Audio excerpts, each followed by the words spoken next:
আসসালামু আলাইকুম, welcome to my YouTube channel. আশা করি সবাই ভালো আছেন। একটা ভিডিও নিয়ে আসলাম। এটা আমার খুব স্পেশাল একটা ভিডিও। এটা হয়তো আপনাদের কাছে খুব সিম্পল একটা ভিডিও, কিন্তু আমার কাছে খুবই স্পেশাল একটা ভিডিও। স্পেশাল এর জন্য কারণ এটা ছিল আমার হাজব্যান্ডের সাথে ফার্স্ট আমার ঘুরতে যাওয়া। আর বিয়ের পরে প্রথম তার সাথে আমি ঘুরতে গিয়েছিলাম। এটা বরিশাল 30 গোডাউন। যারা বরিশালে আশেপাশে আছেন তারা জানেন যে 30 গোডাউনটা দেখতে আমার কাছে অনেক ভালো লাগে। আগে পরেও অনেকবার আমি বরিশালে ওখানে গিয়েছি, কিন্তু তখন ভালো লাগে, কিন্তু আমার হাজব্যান্ডের সাথে যখন গেছি তখন থেকে আমার কাছে খুব বেশি ভালো লাগছে। আর এটা আমরা একটা কি বলে ট্রলারের মতো আর কি, যেটা ওইটাই আমরা ঘুরতেছিলাম। ঘুরতে ঘুরতে সন্ধ্যা হয়ে গেছিলো, যেহেতু আমরা সন্ধ্যার টাইমে গিয়েছিলাম। কিন্তু এত ভালো লাগতেছিল চারটা দেখতে, এতটা ভালো লাগতেছিল, মানে দৃশ্যগুলো এতটা সুন্দর ছিল।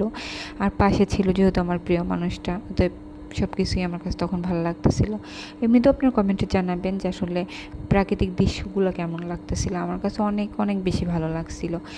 আর আমার কাছে এই জন্য মানে খুব বেশি স্পেশাল, যেহেতু তার সাথে প্রথমবার আমি ঘুরতে যাওয়া। আর এই মানুষটাকে এত এত যুদ্ধের পরে সে আমাকে পাওয়া, আমি তাকে পাওয়া, ব্যাপারটা আসলে আরও বেশি আনন্দময় ছিল। তো সব মিলিয়ে আমার কাছে অনেক ভালো লাগছে।